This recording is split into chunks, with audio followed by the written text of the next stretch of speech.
Argentina is due to make a debt payment to the IMF today. It is the first payment since economic measures were enacted to fix their faltering economy. Are you tired of constantly rising prices? Imagine living in a country where inflation has been a persistent nightmare for decades. That's the reality for many Argentinians. But now there's a controversial plan in motion to change that narrative: dollarization. But what exactly is dollarization? It's a bold move that involves ditching the national currency, the Argentine peso, in favor of the US dollar.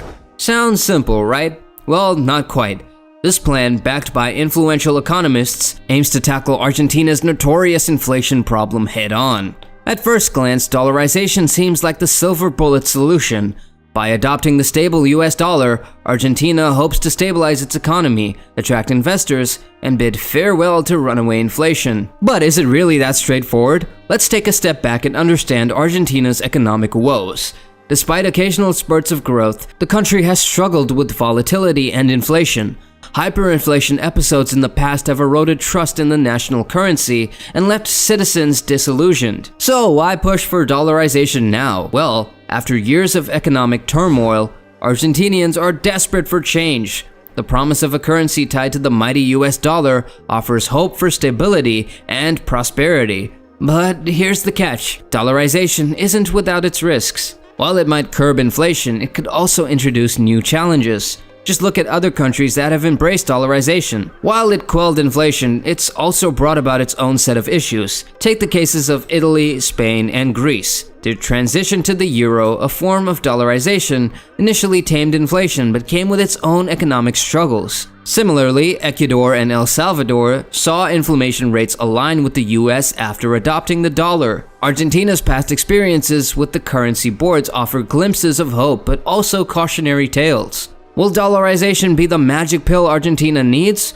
or will it open a Pandora's box of new economic challenges? Currency boards act as a stabilizing force in an economy by pegging the value of the national currency to that of a stronger, more stable currency, such as the US dollar or euro. This pegging ensures that the value of the national currency remains relatively stable and inflation is kept in check. However, maintaining a currency peg requires strict fiscal discipline, as any deviation can undermine the credibility of the peg and lead to economic instability. In contrast, dollarization represents a more drastic approach, wherein a country completely abandons its national currency in favor of adopting a foreign currency, typically the US dollar. This eliminates the need for a central bank to manage monetary policy, as the foreign currency serves as the sole legal tender. While dollarization provides immediate relief from hyperinflation and currency volatility, it also relinquishes control over monetary policy to the issuing country of the adopted currency. The proponents of dollarization argue that Argentina's past experiences with currency boards have been marred by political instability and lack of commitment.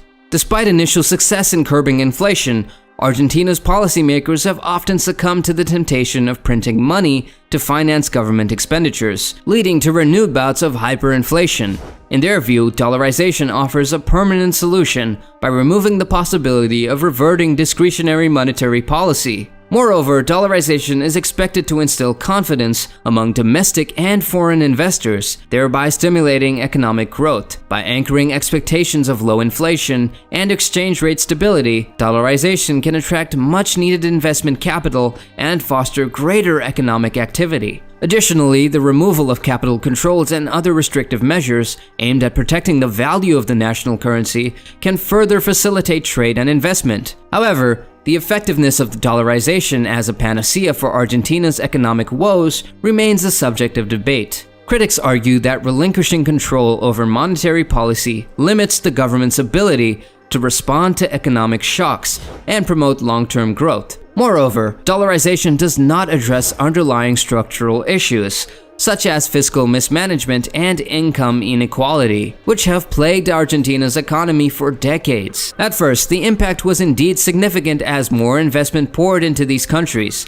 evidenced by the reduction to their average interest rates to roughly the level of German interest rates. Borrowing costs from El Salvador and Ecuador also plummeted after they dollarized their economies. This compelling evidence suggests that dollarization does make economies more appealing to investors, as claimed by economists. However, the crucial question arises: will this increased investment translate into sustained economic growth and reduced volatility? Well, the evidence is less clear-cut. Comparing the economic growth of dollarized El Salvador and Ecuador to their non-dollarized counterparts in South America reveals only average growth rates. Moreover, they do not appear to be particularly stable over time. Similarly, when examining previously high inflation economies in Southern Europe, did they experience a significantly faster growth and avoid major crises thanks to the euro akin to dollarization? Well, while they did enjoy some growth initially, they were not immune to major crises, which often hit them harder than low inflation economies in Northern Europe.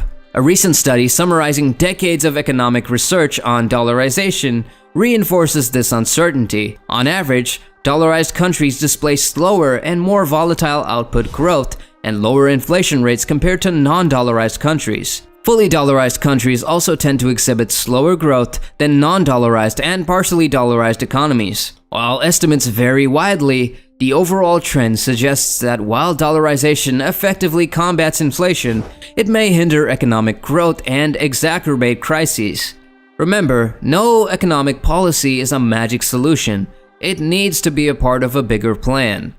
The likelihood of Argentina's inflation issue being resolved through dollarization appears promising, given its success in numerous other countries. However, the evidence indicates that while inflation may be curbed, economic growth could slow down, and economic crises may worsen. While understanding the arguments supporting dollarization, complete adoption seems questionable.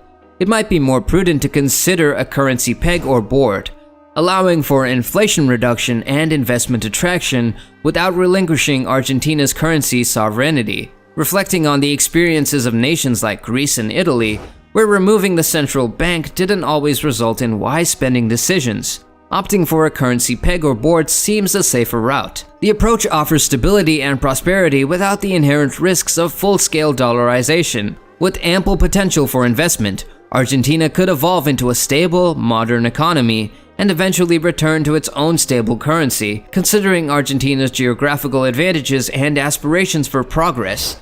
Dollarization could be interpreted as a resignation to challenges rather than a proactive remedy. Nonetheless, given Argentina's historical economic struggles, the desire to explore new strategies is understandable. Ultimately, whether Argentina should pursue dollarization, choose a currency peg, or explore alternative approaches depends on the outlook for the country's future. While dollarization may seem appealing amid economic hardship, maintaining optimism and considering alternative paths forward is essential. The potential shift in approach by Malay remains to be observed. What are your thoughts? Should Argentina proceed with dollarization, opt for a currency peg, or explore other avenues? Share your thoughts in the comments below, and don't forget to hit the like button and subscribe to our channel.